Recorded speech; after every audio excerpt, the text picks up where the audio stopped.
हाँ, अब याद आ गया कथा के उसमें। तो ये कथा हम आपको श्रवण करवाएंगे अयोध्या में। तारीख नोट कर लो और हमारी बात नोट कर लो। 4 जून दोपहर में बसें चलेंगी नांगल खोड़िया से और जो भी जैसी व्यवस्था होगी उन गांवों से। फिर 5 को वो वहां पहुंचेंगी। 6 से कथा है। अच्छा, 5 को चलेंगी बसें, 6 से कथा है। तो जिस भी भाई बहन माता जी को जाना हो, अकेली लड़की का कभी भी बुकिंग नहीं होगी। अपने पति को साथ ला करके बुधराम जी मास्टर जी को पास में अपना नाम लिखवा देना। आपका पति कहे कि हाँ मेरी पत्नी का नाम लिख और ये पैसा ले, तभी वो लड़की जा सकती है। और माँ के साथ में उसका बेटा आए या उसका पति आए, वो आके कहे कि मेरी माँ का नाम लिख ले, ये पैसे ले, मेरी पत्नी का नाम लिख ले, ये पैसे ले, तभी लिखा जाएगा अकेली लड़की का। ऐसे हम किसी लड़की को लेकर नहीं जाएंगे। आप नहीं जा सकते हो बिना आपके पति और पुत्र की आज्ञा के। ठीक है, ठीक तय। अब ये तो ये बात हुई। 6 तारीख से लेकर के 16-17 तक जो भी होगा, तो 9 दिन की राम कथा है अयोध्या धाम में। बोलो सियावर रामचंद्र भगवान की जय। हनुमान जी के दर्शन करो, रामचंद्र भगवान के मंदिर का दर्शन करो, श्री राम के मंदिर का, कनक भवन का दर्शन करो और सरजू महारानी में स्नान करो और अपने सारे पापों को दो। सुबेरे गीता जी सुनो, दिन में कथा सुनो, रात में कीर्तन करो, घर बार सब भूल जाओगे, परमात्मा खाओ पियो आराम से। ठीक है, तो बसें यहां से जाएंगी 5 तारीख को। फिर 6 तारीख से कथा शुरू, 9 दिन की कथा। और यदि समय रहा और सब चीजें अनुकूल रही तो, क्योंकि वहां जाओगे तो आप लोगों के लिए कुछ थोड़ा सा और व्यवस्था कर दी जाए, लेकिन वो संभावनाओं पे निर्भर करेगा, परिस्थिति पे निर्भर करेगा कि आते वक्त आपको भगवान शंकर के नगर काशी में स्नान करने का सौभाग्य प्राप्त होगा।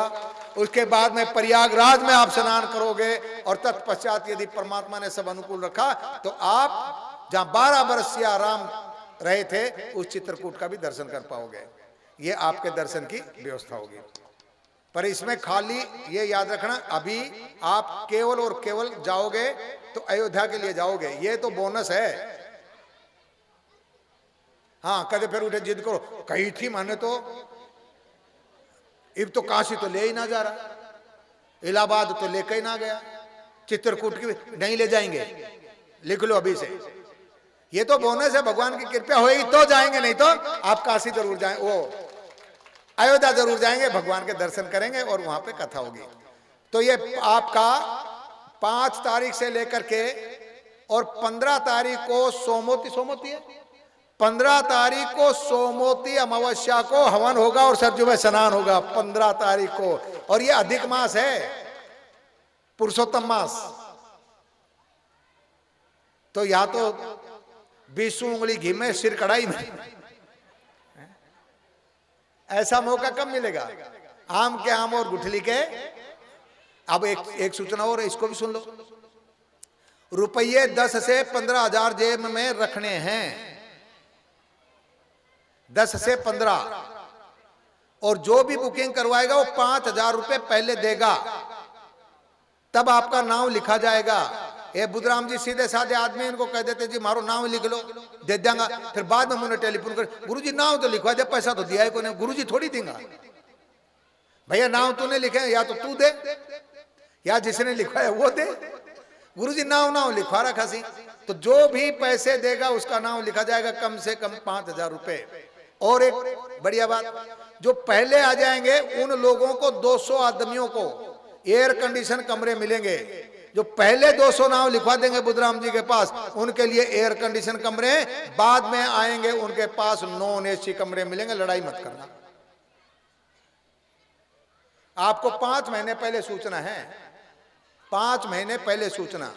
अब आप जितना जल्दी से नाम लिखवा दो, तो जो भी नाम लिखवा दे पैसे जमा करवा दे, तो उसको एयर कंडीशन कमरे पहले मिलेंगे, बाद वालों को बिना एयर कंडीशन कमरे मिलेंगे। लेकिन व्यवस्था सबकी करी जाएगी, खाना सबको मिलेगा, रहने को सबको मिलेगा, कथा सबको सुनने को मिलेगी, सर्दियों में जरूर स्नान करोगे, लेकिन कमरा बिना एसी का मिलेगा। 200 सीट है बुधराम जी के पास। अड़ोस पड़ोस के गांव वाले समझ लो, 200 नाव जैसे आए, एयर कंडीशन कमरा का सेटर बंद। ठीक है, 5000 ज्यादा है गए।